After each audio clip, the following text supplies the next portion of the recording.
एक बार फिर से आपका हमारे चैनल पे स्वागत है। तो स्टूडेंट्स, हम लोग आपके ब्लॉक 1 का चैप्टर 1 डिटर्मिनेंट की चेक योर प्रोग्रेस 3 कर रहे थे, जिसमें हमने क्वेश्चन नंबर 1, 2 और 3 कंप्लीट किए थे। आज उसी को कंटिन्यू करते हुए हम क्वेश्चन नंबर 4 करेंगे, जिसमें आपको एक नए मेथड को सीखने को मिलेगा, जिसका नाम है क्रैमर रूल। तो चलिए स्टार्ट करते हैं क्वेश्चन नंबर 4।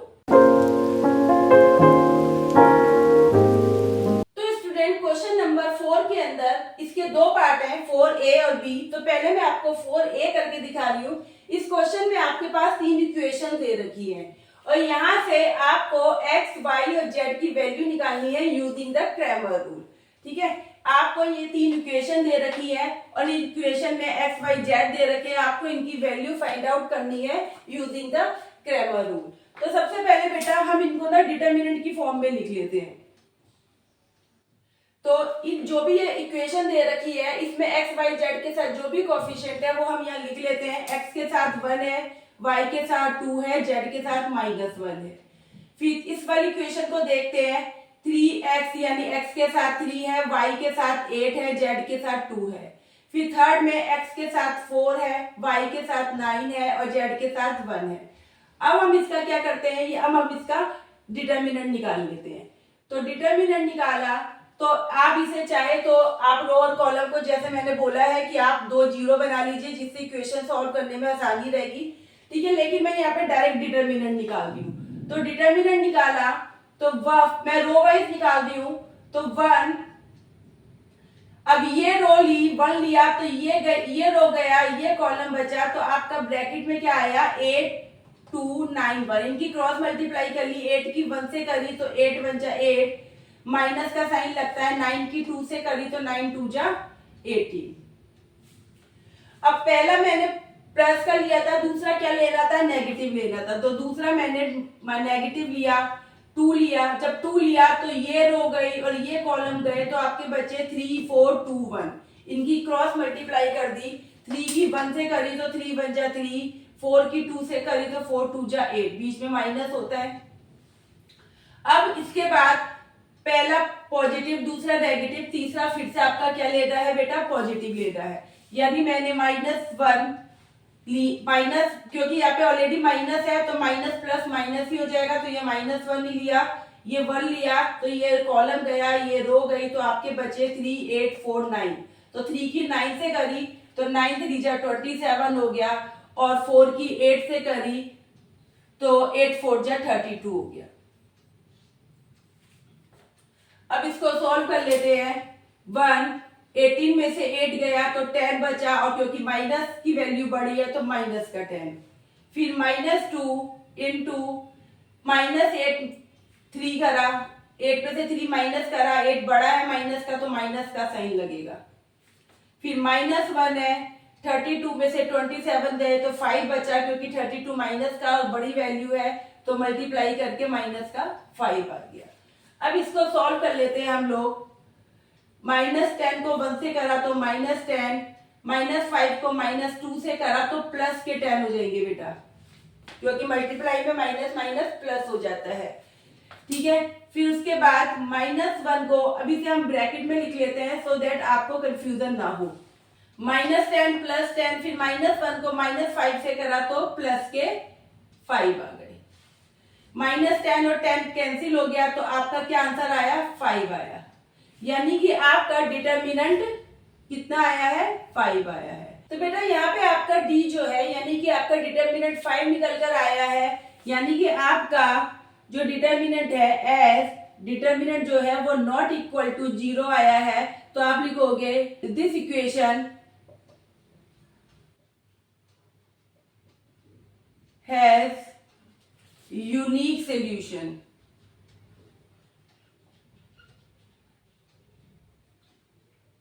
तो अब हमको क्या निकालना है यहाँ पे, अब देखिए बेटा हमें निकालना है dx। ठीक है, अब एक चीज ध्यान रखिए, यहाँ पे मैंने आपके पास जो इक्वेशन दे रखी थी, इक्वेशन में x, y और z की वैल्यू रखी, यहाँ पे रखी और यहाँ रखी। मैंने -1, 28 और 14 को नहीं रखा है।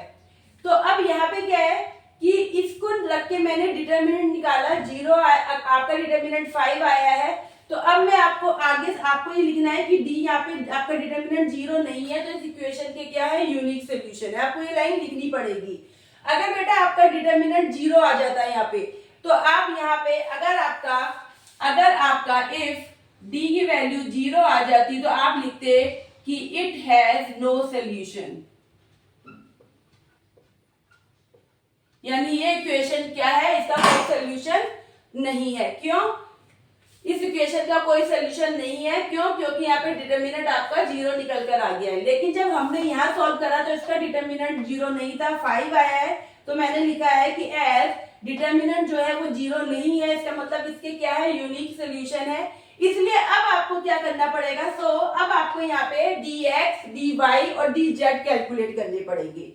अगर बेटा आपका डिटर्मिनेंट 0 आ जाता तो आप ये लाइन लिखते कि इट हैज नो सोल्यूशन, या आप लिख सकते थे कि this equation has no solution, और आप उस क्वेश्चन को यहीं ब्रेक कर देते, रोक देते, एंड हो जाता वहीं पे, क्योंकि उसका आगे कोई सोल्यूशन नहीं होना था। लेकिन क्योंकि आपका डिटर्मिनेंट 5 आया है, 0 नहीं आया है, देन आपको ये लाइन लिखनी पड़ेगी, क्योंकि डिटर्मिनेंट नॉट इक्वल टू 0, तो इसकी इक्वेशन के यूनिक सोल्यूशन है। अब हम क्या करेंगे, अब हम dx, dy, dz निकालेंगे। तो सबसे पहले हम लोग निकालते हैं dx। अब dx कैसे निकालेंगे बेटा, आपने देखा कि जो ये वाला कॉलम था ये x का था, है ना, आगे वाला फर्स्ट वाला जो कॉलम था x का था। तो क्योंकि हम x निकाल रहे हैं, dx निकाल रहे हैं, तो x वाले कॉलम की जगह हम जो ये साइड में आपकी इक्वल करके जो वैल्यूज दे रखी थी ना, ये वैल्यूज लिखेंगे।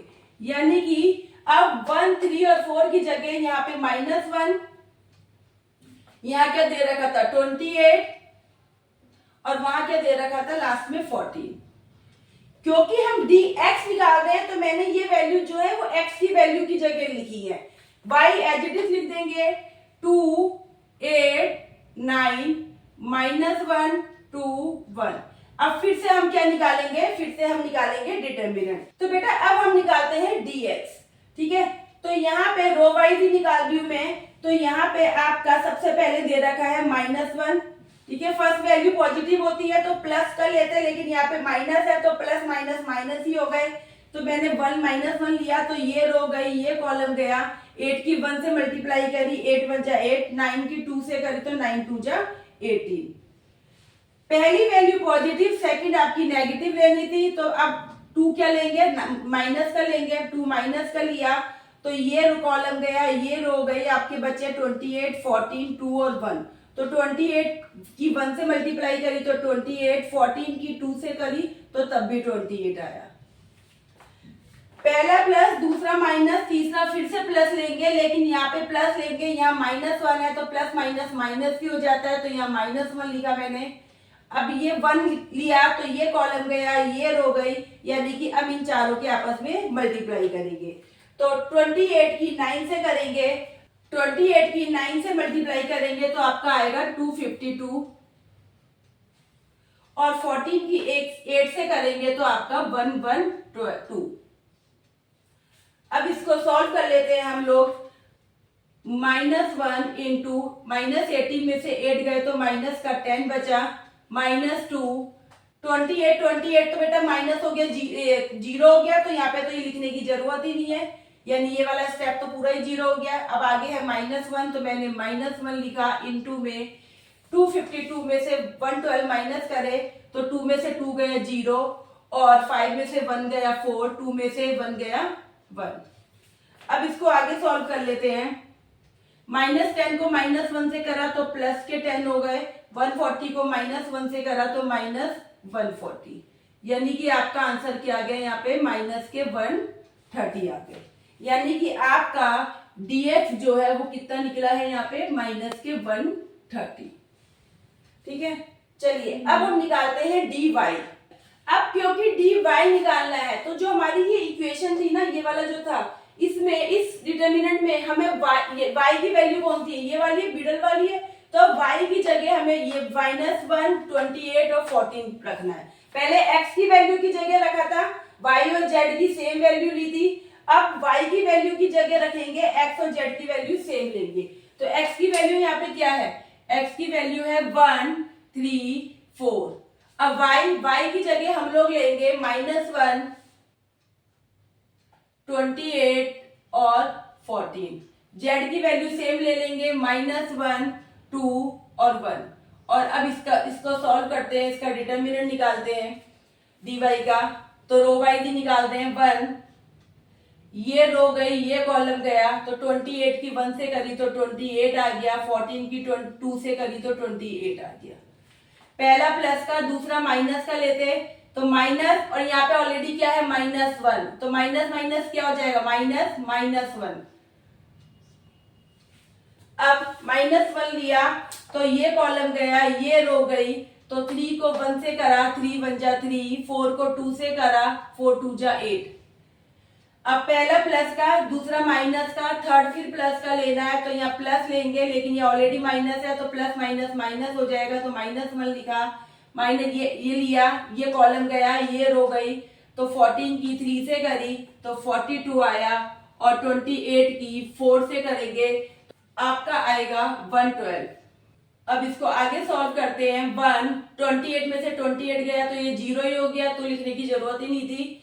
ये माइनस माइनस प्लस हो गया, +1 इंटू में 8 में से 3 गए तो 5 बचे, और क्योंकि 8 माइनस की वैल्यू बड़ी है तो माइनस का साइन लगाया।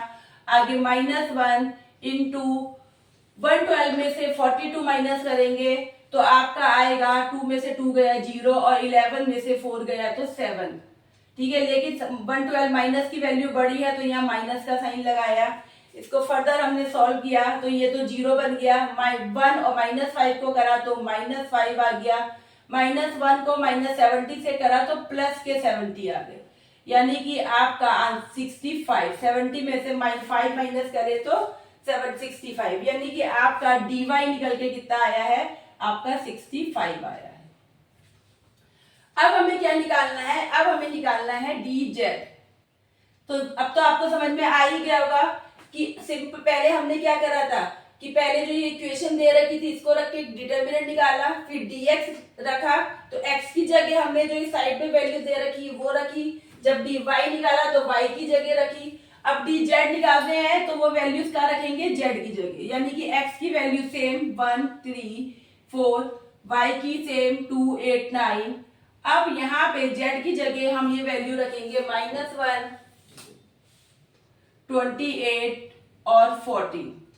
अब फिर से हम लोग डिटर्मिनेंट इसका निकाल लेते हैं, dz को सॉल्व कर लेते हैं। रो वाइज दिखाते हैं हम लोग, तो 1, ये रो गई, ये कॉलम गया, तो 14 को 8 से मल्टीप्लाई करा आपका, तो आ गया 112 माइनस, अब 9 को 28 से करा तो आपका आ गया 252। अब पहला प्लस का था, सेकंड 2 लिया तो ये माइनस का लेंगे, तो माइनस का 2, ये रो गई, ये कॉलम गए, तो 14 को 3 से करा तो आपका आ गया 42, 28 को 4 से करा तो आपका आ गया 112।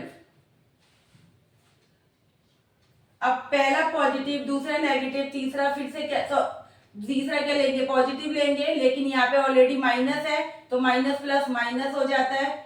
तो अब इसको सॉल्व करा, -1 बाहर ले लिया, तो ये कॉलम और ये रो गई, तो अब आपका बचा 3 4 8 9, तो 3 को 9 से करा तो 27, और 4 को 8 से करा तो 32।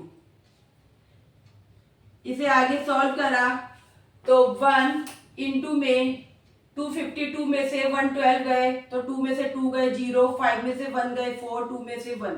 तो बेटा ये साइन माइनस की वैल्यू बढ़ी है तो साइन किसका लगेगा, माइनस का लगेगा। आगे -2 लिखा, 112 में से 42 गए, माइनस का ही होगा क्योंकि माइनस की वैल्यू बढ़ी है, तो ये आपके बचे 70 -1। आप 27 में, सॉरी 32 में से 27 जाएंगे तो आपके क्या बचेंगे, माइनस का 5, क्योंकि 32 जो है वो माइनस की वैल्यू बड़ी है। इसको आगे सॉल्व करा तो 142 माइनस के, इसको 1 से करा तो माइनस के 140, -2 को -70 से करा तो प्लस के 140 हो गए, क्योंकि माइनस माइनस क्या होता है, प्लस होता है। -1 को -5 से करा तो प्लस के 5 हो गए। तो अब माइनस के 140 और प्लस के 140 कट गए तो सिर्फ क्या बचा, 5, यानी कि आपका dz जो निकल कर आ गया वो आपका आ गया 5। तो देखिए बेटा, पहले हमने डी निकाला, फिर डी एक्स निकाला, फिर डी वाई निकाला, फिर डी जेड निकाला। अब आपको यहाँ पे क्या करना है, एक्स वाई जेड की वैल्यू निकालनी है। तो सबसे पहले एक्स की वैल्यू निकालने का फॉर्मूला है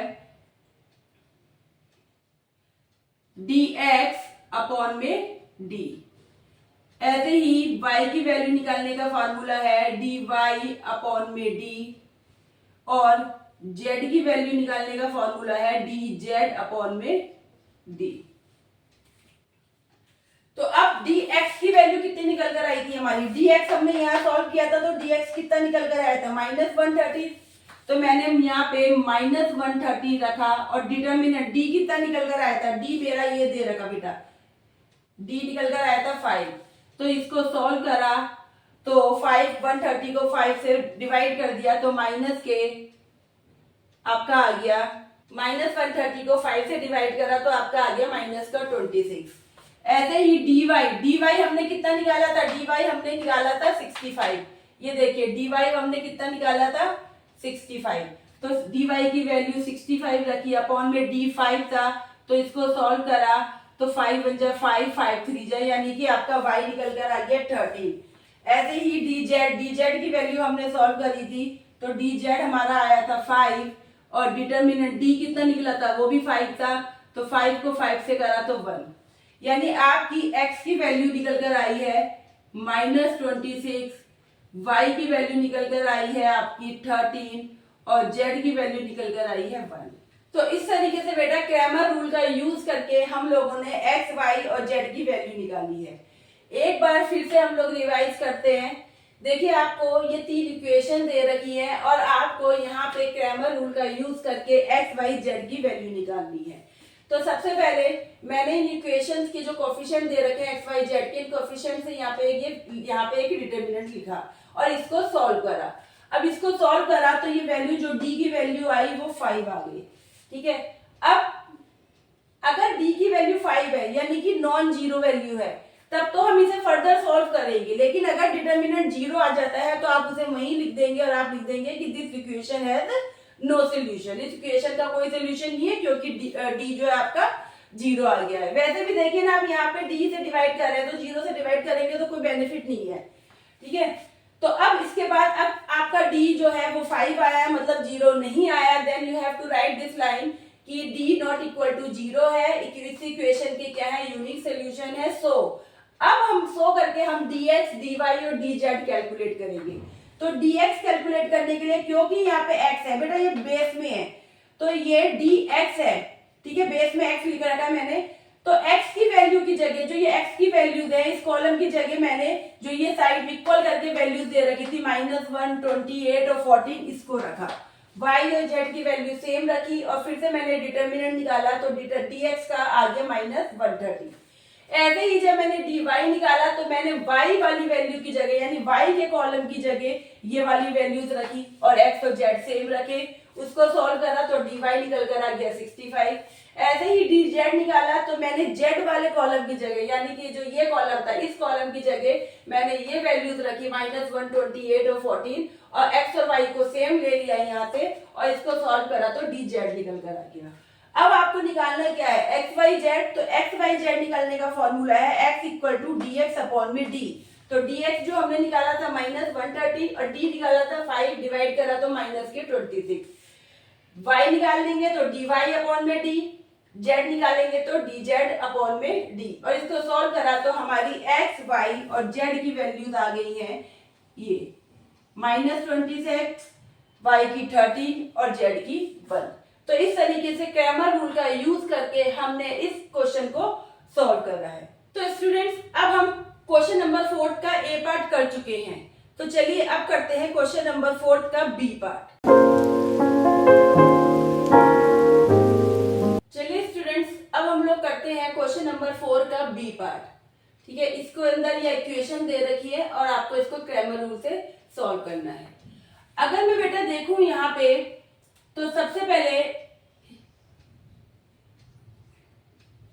x प्लस वाई, तो x की वैल्यू क्या दे रखी है यहाँ पे 1, y की वैल्यू क्या है 1, और z तो दे नहीं रखा, तो हम क्या ले लेंगे, उसे 0 ले लेंगे। ठीक है, ऐसे ही अगला यहाँ पे देखूं मैं तो यहाँ x तो है ही नहीं, तो x को क्या लेंगे 0, y क्या है 1 है और z भी 1 है। ऐसे ही नेक्स्ट यहाँ देखूं तो यहाँ पे x की वैल्यू कितनी दे रखी है 1, y नहीं दे रखा और z की वैल्यू क्या दे रखी है 1। ठीक है, तो देखिए यहाँ पे अगर x, तो आपको ये बात ध्यान रखनी है कि जैसे x plus y plus z नहीं दे रखा, जबकि यहाँ पे z दे रखा है, इसका मतलब यहाँ पे z की वैल्यू क्या कंसीडर करोगे आप लोग 0। ऐसे ही यहाँ पे y प्लस जेड है, x नहीं दे रखा तो x की वैल्यू 0 कंसीडर करोगे। यहाँ पे z प्लस x है या x प्लस z बोल दो तो यहाँ पे y नहीं है तो y की वैल्यू 0 रखेंगे। ठीक है, अब यहाँ पे 1 ही पता है ना, 1 ही लेना है क्योंकि x के साथ क्या कोई और नंबर तो है नहीं, तो वो 1 ही कंसीडर होता है, तो इसलिए मैंने 1 1 1 लिया है।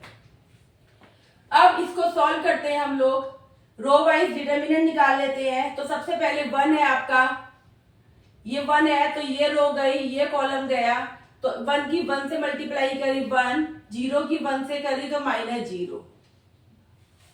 पहली वैल्यू पॉजिटिव होती है, दूसरी क्या होती है नेगेटिव होती है, तो माइनस का साइन लगाया। अब ये 1 ले लिया था तो ये 1 लिया, 1 लिया, अब ये 1 लिया तो ये रो गई, ये कॉलम गया, तो आपके बचे 0 1 1 1।